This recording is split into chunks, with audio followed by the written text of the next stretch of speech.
Welcome to another episode of the Walk-In Podcast with me and Aden.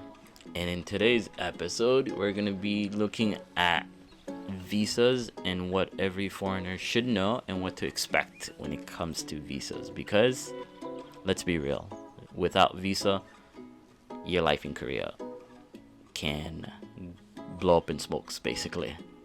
But before we kind of get into all of this, let's tell people what happened a couple of days ago. Where did we go? we went to an event, a networking event, where we met other foreigners and we talked to them about their experiences living in Korea. And we met some interesting people. Yeah, it was pretty interesting. I've never been to a place like that before. It's kind of like a party, but It's like a chill place where you can just go up to people, talk to them. yeah. And it was pretty. One thing that kind of stood out for me was how fancy it was. I didn't expect it to be that fancy. Right. Like, I felt like kind of underdressed, but at the same time, that's kind of how I am. I never dress up. So I kind of just, like, you get what you get with me, to be honest. And so we go there. You've never been there to a place like that, right? No, it was the first. Okay. So And the you fact got it was the like a email. fancy hotel lobby. Yeah. It was like, okay. So you got the email for that, and Right. the invite, and so we go in there, and the first thing they ask us is if we have business cards. And I'm like, Drop what? in your business cards for a lucky random draw. Yeah, and I was like, business card? No, I don't got no damn business card. And so we go in. We are kind of early, but there was a few people here and there. People mostly who are there by themselves. And we find this one dude, and he's there by himself. I initiate, and we start chatting with him, and this guy is just giving us all the juice. So much information. Yeah, he was feeding us. Really chill dude. And the more we spoke to him, the more I was like, wow, the foreigner community is really small. There's people who you would see on YouTube, Instagram, and you would kind of think to yourself like, oh wow, they're really far away from me. Right. But I swear to God, you just meet like one or two people, and you're one step closer to meeting them. Right. It's like everyone's connected. Yeah. And I it's was like you're living like side by side, but you just don't realize thinking, oh, our worlds are worlds apart. Exactly. And so if you're really into that, then it's perfect. I don't know. I don't want to demean or say anything negative about the energy that I got from that place, but the feeling of that place are people who want to be influencers slash famous slash Get the name out there, I'm- basically. I'm special and I have something to offer the world. That's kind of the energy I got from Kind the of like place. a look at me. Yeah, a lot of pick me kind of people. I felt like, and of course, there are genuine people, and we met genuine person. But overall, the type of energy that I was getting was that, and also low key. It's also a place where if you are trying to pick up somebody, you can. But I don't know how it would work out. Like, alcohol is stupid expensive, so nobody's gonna really get wasted. So that's one thing. But if you are hitting off, I don't think anybody's gonna be chill about heading to a second spot because it was Thursday night. If it was like a weekend, possibly. Right. It was a Thursday night. Yeah. Yeah. It's like it's a work night. Yeah, it's a work night, so Yeah. nobody's gonna be really hanging out late nights. Right. But if you do, chill with people, you might, get some numbers and maybe hang out over the weekend with some people. But that's the kind of vibe I got, and it was actually pretty enjoyable because for me, what I liked about it was how different everybody was in a sense. Like everybody was kind of have something going on, and for me, it was just kind of fascinating hearing that. Yeah. That people are actually doing something Yeah. instead of just sitting. Yeah, and for me, I'm not the type of person to like make a business. I'm just not my style. I'm not really into that stuff. I'm more into just doing whatever I'm interested in and just kind of letting that speak for itself. But there's people who, one girl we met was trying to produce a movie, which I'm like, that's respectful. And she's like, it's gonna be in the Busan Film Festival or something like that. She said, which is, really awesome. Props to her. You met one girl who's basically promoting her daughter. How old is the daughter, anyways? Like 6, Oh wow. 5 or 6. So what was Yeah. her thing? You ever asked her like why she's doing it? No, so the inspiration came from her daughter seeing another kid on TV, Yeah. and she wanted to do the same, and eventually she's ended up doing the same. Right. But I guess it doesn't stop there. It's like one show to the next with someone famous, getting interviewed here, doing the show here. Was her And it's daughter born in Korea? I'm guessing so. I think she's half Korean by the looks of it. Oh, Yeah, really? and she's been in Korea for 11 years, and so yeah. Oh. So Okay, I didn't know that because you were mainly talking to her. Okay, okay, that makes a lot of sense then. But regardless, I think if you're somebody who wants to do a lot of stuff outside of your teaching, I suppose, and you got something that you're passionate about and you have like, I guess, a goal, then those kind of meetings will be beneficial. I feel like it.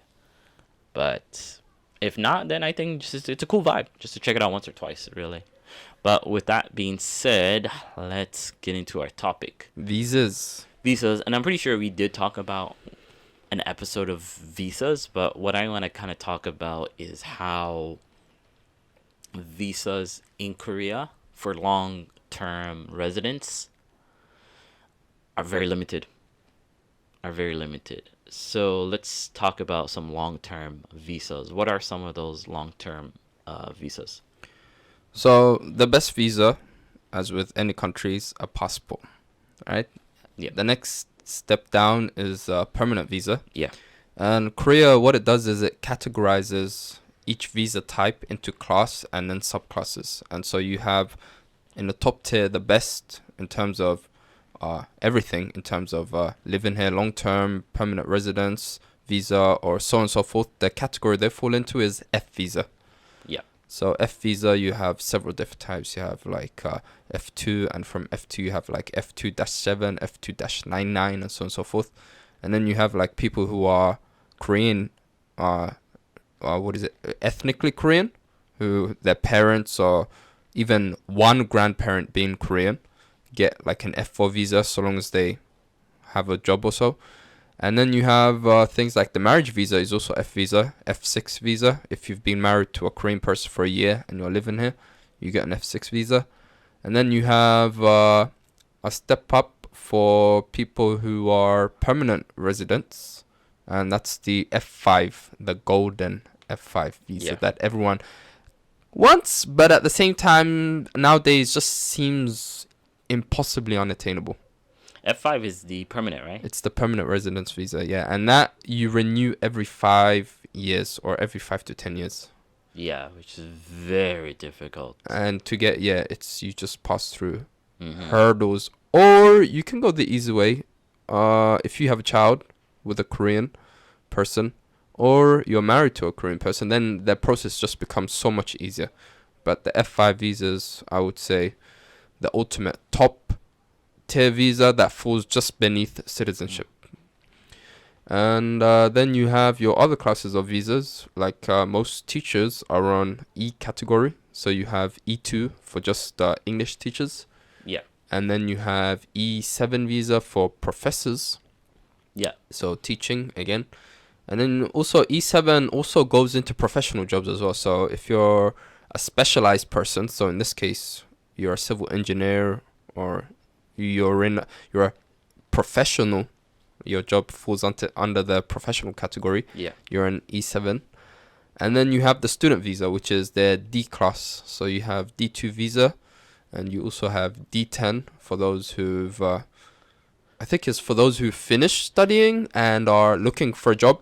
Wait, D visas is mainly temporary because Right. they only give you It's like a semester, right? or Right. something? You have like 6 months Yeah, it's to only find a 6 job. Yeah. But what I heard is you can keep renewing as long as you show them that, you're looking for a job. Right.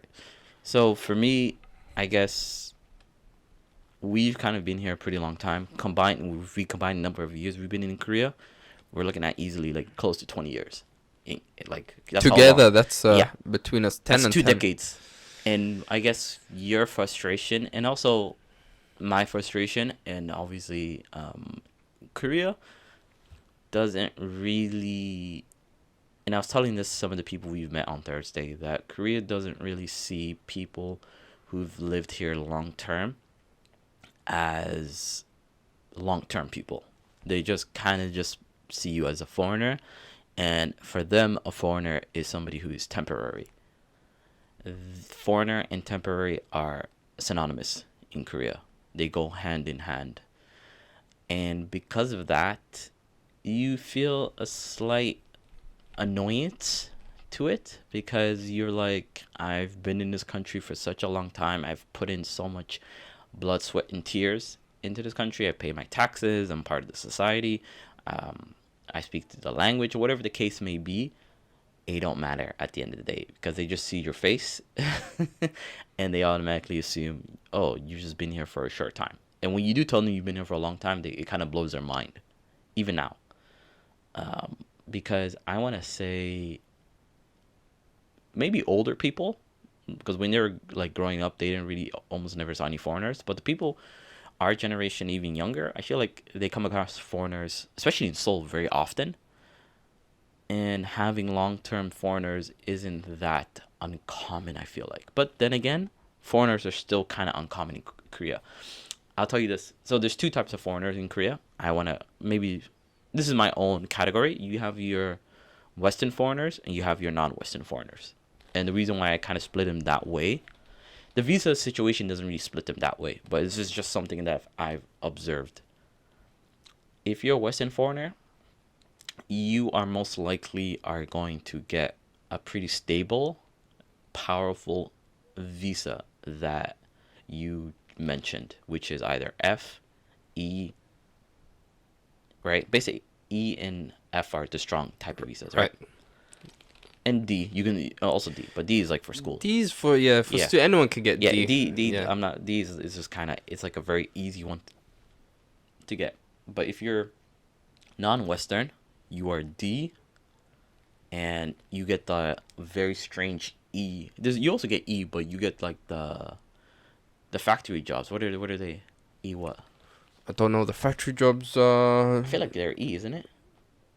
Are they? Yeah, because E1, E E3? is pretty. There's a lot of categories in B. There's subcategories in B. There's a lot, but it's like they also get E. Actually, I take it back because E, non-Western people can get E.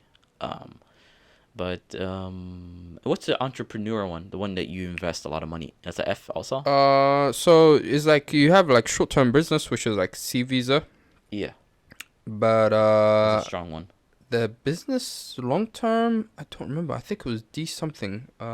Okay, so just ignore everything I just said in terms of visa category. But basically, the point I'm trying to make is that you, as a non-Western foreigner, your visa situation is a lot more unstable, I want to say, because I feel like a lot of them kind of struggle in, moving up the visa ladder, because a lot of the jobs they get, it's hard for them to quit the jobs and to find a new job, because some of their requirements is like, yeah, you can't switch jobs.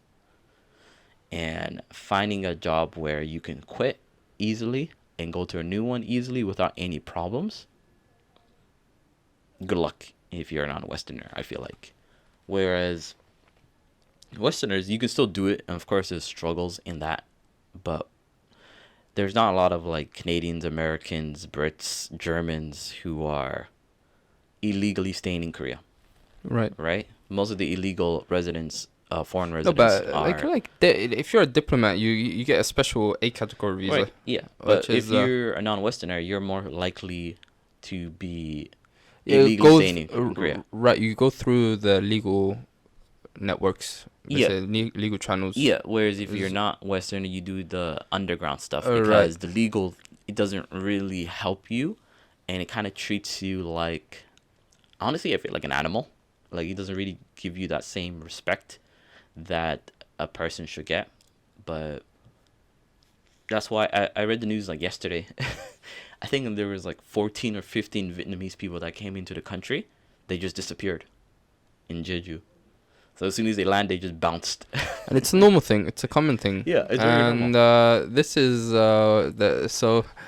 Whenever I talk to like people who work in factories, they call this the golden visa, where basically What is that? you come into the country and then you stay long overdue your stay, Yeah. and you don't have a visa anymore. So you can stay as long as you want, but the moment you're caught, you can never come back again. Yeah. And so you can hide out and whatnot, so long as you stay well hidden and you kind of keep out of trouble and whatnot. You just maintain a low profile. You should be able to get through several years undetected. Right. But then the moment you come to the airport, that's it. It's a one way out and you're not coming back again. Right.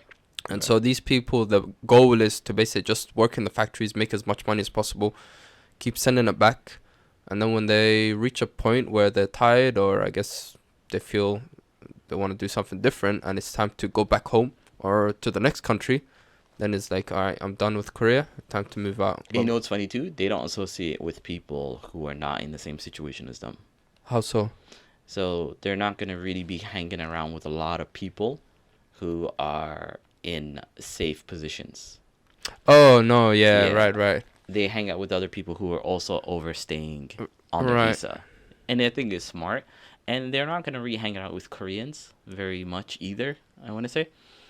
And Korea has this weird, I keep telling this to Koreans, Korean has this like weird image of what a foreigner is in this country. Because for them, a foreigner is this blonde, blue-eyed white person, all right?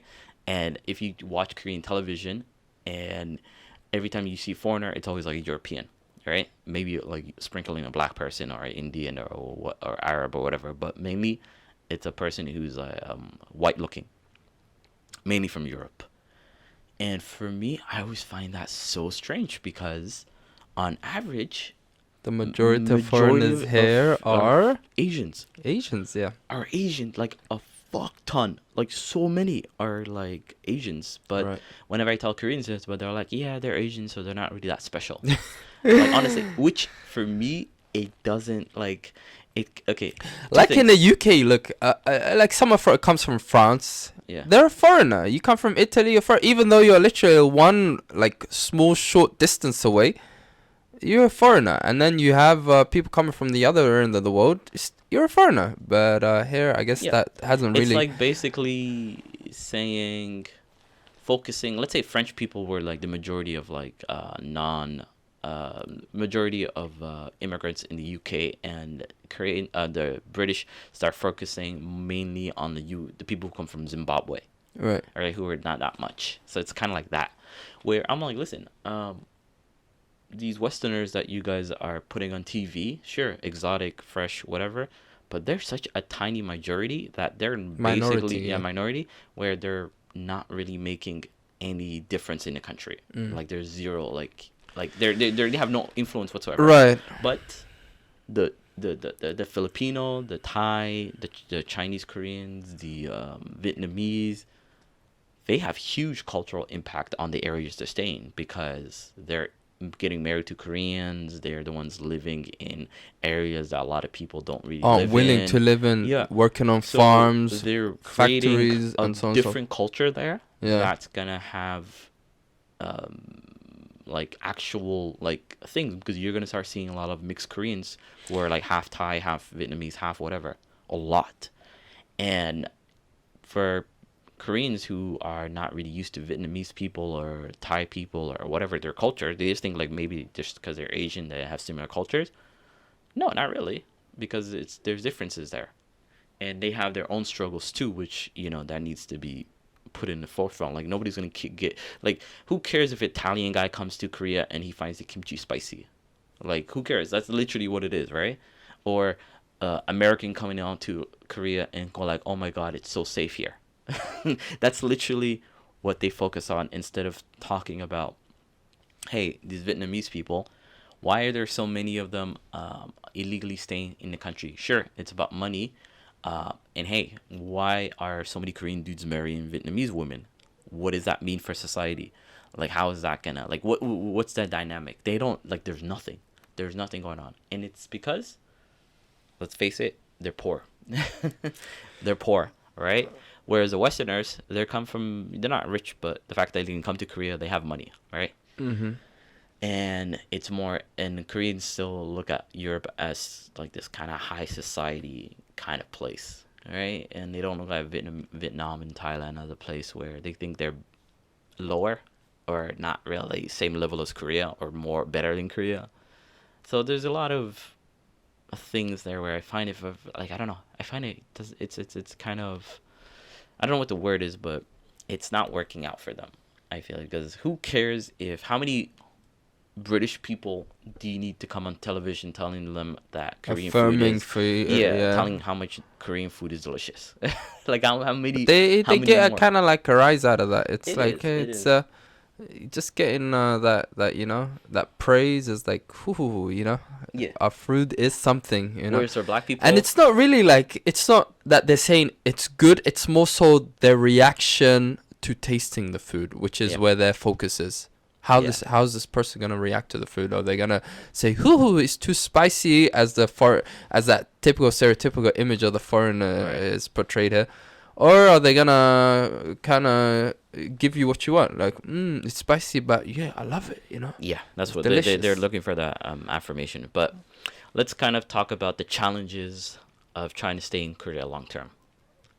You're kind of going through it right now because you're Right. on the F visa, and F visas, F2, right? I'm on F2-7. Yeah. So basically, it's like a point system. Yep, This point system is archaic. it's ridiculous. It's very dumb because even because they increased the amount of money that you need to stay on it, and so that means, wasn't it like a thing where if you renew like 3 times or something, you Right, get, and then there was that too. they got rid of that? No, I don't know what it is, but every time it's like they give you 1 year. It's like, so the first time you get it, Yeah. what the lady explained to me, the first time after trying 3 times and failing, Yeah. on the fourth time I finally got it. And this was like over like course of 2 to 3 years of trying. I finally got everything together, all the documentations, had everything apostilled out, signed, got fresh ones because they don't want anything outdated, which cost a bunch of money and time as well with Yeah. delivery and so on, FedEx and or DHL, whatever service I was using. So she tells me, I tell her, I want 2 to 3 years, right? Because I don't want to be coming to immigration office every year. Yeah.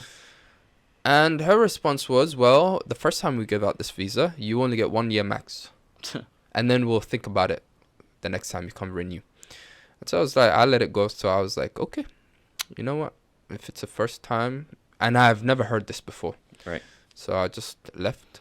Yeah. And then the next time, I get similar story where now we only give 1 year now. What? And so they have this system Oh, where it's actually you not get... only 1 year? No, because now they've got the system where you have to get more points to get more years. And those more points, I'm telling you, it's near impossible Well, to how get. many points? So I don't know who made the point system, but they were very smart in what in setting the limits. So right now it's 80 points just to get the visa. Right. Minimum you need 80 points. But for your regular person to get 80 points, everyone barely makes it. Like every time literally the first time I was getting it, I barely made it. I got 81 points. Right. Thanks to my age, I was at the prime category. At the Right. time, I was 28 or 29. And once you hit 30, you get less points. Right. And so it starts declining from there. So I was at the prime maximum points for that. So the most I've ever had was 91. And the only way I got those extra 10 points was doing every weekend for 9 hours. I used to sit through a Korean cultural program Yeah. for 1 year. Every weekend. I never missed any class. Literally every weekend. Travel for an hour. Go early in the morning. Finish like 4 or 5 p.m. Right. And that was so intense. Like I've never suffered so much in my life. And that was 1 year of my life, which I feel like, oh my God, I put in so much effort just to get 10 points. And volunteering for 1 year gets you 1 point. So imagine trying to get 80 points plus. The next step is you have to get 110 or 120 to be able to get 2 to 3 years, and then 130 plus or so. Oh yeah, to nobody's get. getting that. And so it's ridiculous because Nobody's no getting one, that. Yeah. who, like the fact that I struggled to get 80 points after living there for 8 years. Yeah, I know. And I've got like the top points for Korean language. I've got that program, the cultural program, and I've got the money too, the income. I was getting like a lot on that. And the fact that most people don't get this much income is another thing, because most people average out just barely below. So remember I told you get 10, and then they skip the for people who are getting in a category from 20 to 29,000. They skip that category, so it only goes from anyone getting minimum 10 million Korean won a year. You get 10 points, but there's no 20 million. They go straight to 30 million. Yeah. And that's a smart move for them, because they know They cut off all most the Hagwon. people, right? Most people everyone working in Hagwon is basically out, unless you're Yeah. like a Gyopo and you've got like F4 visa. Most people on teaching visa are also out, because no one makes 30. Most people barely make 30. They get 28 million or 29 million, but That's if they don't take the 500 allowance, right? and then that's if you don't take the housing allowance, which my smart move the first time, the only reason I got the visa was because that year I was taking out the housing allowance. Yeah, but that means you need And to I don't know have- anybody who was taking out the housing allowance. Yeah, because that means you need to pay your own rent, find your Right. own place, Right. have Sign your own contract and everything. sign your own contract, find And no one does find that. enough money to No foreigner deposit wants money. to deal with that Yeah, stuff. it's a hassle. Yeah, just get your school to do it for you, and you just come into whatever house they provide for you. And that's the thinking mentality of most Yeah, foreigners. so it's very clever. And It's impossibly well played. Like, these people calculated every small detail to make sure that the least number of foreigners get this visa. Yeah. Once you get the visa, though, now you have to keep getting those points every year, which is where they've brought in other schemes. For instance, I am getting the maximum points for the Korean language test, but I have to do this test every 2 years because it Yeah. expires after every 2 years. Yeah, which doesn't make any sense. Which doesn't make sense. So I'm having to pay for this test and sit it again, even though I know my language has improved significantly since. Like, yeah, of course, my language has improved the last 2 years, Right. right? So why do I need to prove it again? And so you do that. And then you have other things like the tax return needs to be on point. You need to get those documentations again, because if they get too old, especially like the criminal background check, Yeah. it needs to be recent. And these kind of things, which is like, why am I doing all of this stuff? And so you get to a point where you're like, first of all, the only reason I got this visa is to not visit the immigration office as much, Right. because I do not like that yearly trip to the immigration office. And now that they've not only got me coming every year, but on top of that, they need more things, and they need these things to be exactly the way they want it to be. And if I don't, then there's that chance that I don't get the visa, and I'm forced to basically either get like a teaching visa or leave the country. And my life, just because I didn't make 80 plus points, is ruined, which is what the situation I'm in now. Yeah. Which is, I'm like, yeah, I might not be able to renew this time because I've not made 80 points. And yeah, and then there's the other thing which I forgot about. What? To do the Korean language test now is impossible to register. Well, what was it like before? First, I'm telling you, before too, the computer would freeze because everyone comes on at 9 o'clock. Right. Everyone comes on at 9 o'clock. The And- thing just freezes, so you're like backtracked to like over thousands of people. Yeah. And it's slowly, the bar as is moving up to completion. Basically, you're in a queue. Then you can come in, and even then it's kind of slow because all these other people are on the site and they never do anything about that. And then the second thing is the places get taken. Yeah. All the seats for the test, every location just gets taken up. If you don't do it within If you don't do it that same morning, it's done. Yeah, I'm if you don't sorry, do you're it not getting morning, any yeah. seats. By afternoon, It's gone. it's gone. And especially the thing is, if I'm working that day, Yeah. like I've got work, like I don't have time to be on a computer 30 minutes waiting for this thing to load. Yeah. Like I've got a job, you know. You basically have to hold your whole And they life do it on to a point. weekday. They've I don't think they've done it on a Sunday before. Yeah. It's mostly on a weekday. Which Weekday makes no 9 sense. o'clock, and everyone's working there. And then the second thing is, the test registration. The topic now is topic 1 and topic 2. Yeah. And the problem for me is because I'm on the higher end of topic 2, like I'm on the level 5, 6 end. Why can't we have level 5 and 6 separate? Because I know the majority of people are sitting for level 3 and 4. That's what everyone's sitting for. Yeah. And that's, I'm sure 90% of people are sitting for that.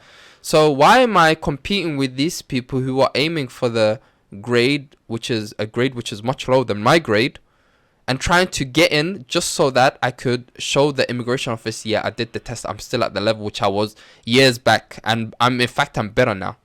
Right. Like, why am I going through this hassle? It's like you competing to get a space for a English test, let's say like an international, like an IELTS test, and you're gunning for the top level, but then the people you're competing with are people who are basically just want the beginner level, the low score level. I feel like there needs to be a separation between classes of people and the level they're aiming for. Yeah. And I just want to make clear that it's not like Korea's immigration system is worse than other places. I think Korea's maybe a little bit better than like the UK or Canada, to be honest, in terms of the hassle, because those countries really hassle you. But what I think Korea does, and maybe a lot of countries do, which is kind of messed up, is they really don't incentivize people who've been here a long time, who've committed Right. all the work, integrated into the country, any pathway into permanent residency. Because for me, if I am somebody who's like lived in the country for a long time, I did all the things that I was supposed to do. I've kept a clean record. Yeah, you've I've done everything you were stayed out of supposed to trouble. do, and your reward is no. You're basically gonna be Still not good You enough. still gotta go to immigration once a year. So, I've been telling him, and I tell everybody too, that Korea is not really interested in individual foreigners settling down. What they care about is foreigners coming in who have a Korean behind them, whether it be a job that can sponsor your visa every year. Fine, they're happy with that. If you married to a Korean, fine, love it. If you are Gyopo, you got your ancestry supporting you, right? But if you're an individual who doesn't want any of that for yourself and you want to be independent, forget about it. They don't like that. They think, I don't know, they don't find that useful. They just want somebody to either have a Korean behind their back. And that's why a lot of foreigners just decide that the F1 that you're on is a struggle to keep up with every year. Because sure, it gives you more freedom at the same time, but you just have to be, it also kind of locks a lot of doors in some sense. They open door, but you're still locked off. And you're locked in a sense that you have to keep doing what you're doing. Because if you try to like downgrade, I guess, in the eyes of the immigration, you're screwed. So if you don't want the hassle, what do people do? Have a Korean, marry a Korean, because that's Right, get married, have Get married. kids. Have kids is even better. But if So you, much better. yeah, if Like, you're married and you're solid, Yeah, if you have a even kid, if you get divorced and you have a kid, man, your you're life good. is still good. Yeah, you're good until your kid Gucci. becomes an adult. Uh, So you don't have to worry about your visa situation ever. So that's why a lot of people just marry. That's why a lot of Vietnamese people do. The women marry Korean dudes, and then they And get then they their end up- passports, right. and then they divorce the they Korean get dude divorced and yeah. marry a Vietnamese guy. And then Oh, they do? Yeah, and then that's why the Vietnamese guy, because I think I it was didn't know couple- that. Yeah. Okay. So you know what the highest number of foreign men that marry Korean are? Number one is Chinese. Number two is American. Number three is Vietnamese. The only foreigner in that category is a Vietnamese, because the Chinese ones are, I don't think they're ethnically Chinese Han. I think they're Korean Chinese. Yeah. The Americans, I feel like there's a lot of gyopos. Right. Sure, there's some I've never really Americans. seen Southeast Asian men marrying Korean women. Yeah, yeah, Ever. almost never. Almost never. Ever. So it's mainly and because Korea doesn't really specify race in nationality. Because if you have the passport, you're Korean. Right. And so So that number is coming from Vietnamese men marrying Vietnamese Korean women. yes, Korean nationalized women. exactly. Well, I never thought about it that way. Yeah. It's very interesting you say that. The other day, like the last time I was coming to your house, there was I was standing at the traffic light and I was on my phone and next to my foot there's a sticker on the ground that says, "Are you interested in international marriage? Call this number." Yeah, it's like middle And order so flight. you know when they say international marriage, you know it means like Southeast Asian like wife. Yeah. Like you wanna like what's it male bride? Yeah. Which is so common here. It was very common. And the fact that they also want to escape the harsh life they're living in, and especially the so-called good things they hear about Korea, you know, the drama stuff, whatever, thinking they're gonna have a good life, they come here and they marry a farmer or a guy, you know, who's not really that Korean image they had in mind, Right. and their life takes a turn for the worse. And I've personally know several women who I was in the same class with, because that class that I went to, that integration program, it's literally a lot of either Southeast Asian women or Central Asian women who are married to Korean men Right. who need to do the program to change their visa. Yeah. And so the teacher, like the teacher I had, was very good at opening up, like getting them to open up about their personal lives. And God, the stories I used to hear was just, who puts up with that? Like, who puts up with that? Which is like, I've heard insane stories.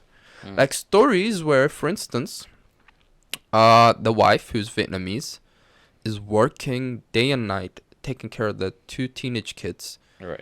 and the husband's a gamer, and he's just he's locked in his basement. Just she pays the rent, she works, she does everything, and our teacher's like, why are you even married to this dude? Like don't you have like the passport and whatnot? Mm. But she puts up with it. Mm. Like she puts up with that, and she is like, when I say she works like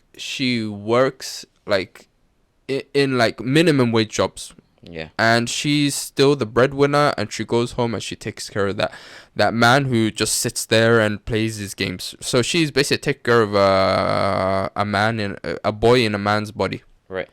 which is the other thing that we were talking about earlier, which Korean society doesn't really prep men to be men, in the sense that to take responsibility, to you know, to get things done, basically.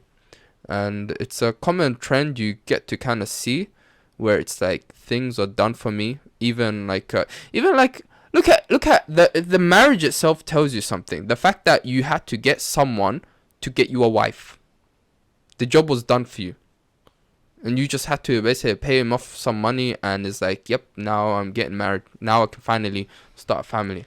Yeah. I feel like let's go back on topic about the visas. I want to say Right. I want to say that I don't want to sound pessimistic, but sure, staying on the F visa is good, but you're still working, you're still doing year to year, and whatever you're doing, especially your income, because look at it, the longer you stay, your age, you lose points through age. So You do. So if you're kind of It like doesn't on- benefit you to stay here when Yeah. you're 50 plus. Yeah. So if you're basically made it, like let's say your first year you're 85, the next year you're just gonna be 84. The next year, so you're losing every year. And you're not losing 1 point, you're losing like 2-3 points. Exactly. So you're losing a lot of points every year. So unless you're making a stupid amount of money, like a lot of money, which is, what is it? So you have 30 mil. What's the next one? It It's 40 million. But after 40, it kind of, it's sort of going up in tens, like the points. It goes up in fives. Yeah. So 'cause even 40 there, million they is start ridiculous. getting greedy. What's 40 mil? 40 mil is like how much a month somebody's making? 4,000? 40 million Korean won? Yeah, a year. In dollars? No, in Korean money. How much you making that year salary? What's the salary for that? per month. Yeah. You're making like 3.8 plus, Oof. So 3.7. it's not very hard to find a job like that, but there's very few. And No, let's there's say, not a lot. Once yeah. you get above 3.3, 3.5, it starts like thinning. yeah, You'd have to be doing something special, like professional or some kind of. yeah, I know people who work in like international schools who earn like 4 million. yeah. But the thing that is, that comes with many years of experience and whatnot. yeah, and also with them, they're married to Koreans. And then there's that too, right? That visa helps open. They're married It to opens Koreans. doors. Yeah. So they're married Koreans, and so the only pathway for at this point for you regular people to get permanent residence is to marry a Korean. And that's kind of like, it's easy, to be honest. It's really easy. It's very easy, but oh, what? I just connected the dots towards why there's so many Chinese and Vietnamese marrying Korean women. It's a business. How so? They don't actually, like, it's not somebody they love, right? It's just basically, hey, you pay me this much money, we'll sign a marriage contract, and you're gonna stay on this contract until you can like get your permanent residency, or you get your, your long-term spousal visa. And then once you do that, it opens a lot more doors for you in terms of making money and stuff, because now you're not really running around. You probably go into immigration just to check to see if you're still married, but after that 1 year point or 2 year point, they're probably not gonna check. You have a pretty solid time to kind of, do your thing. So that's also one way people can kind of release themselves from the visa restrictions, is just basically they pay somebody. Pay someone off. Yeah, they pay somebody off, literally. They just pay somebody off, and then they do the Let's do paperwork. Yeah. And then once that happens, they are free to, not worry about immigration. And it probably allows you a lot more like bank loans and all this stuff, because now you have a Korean behind you.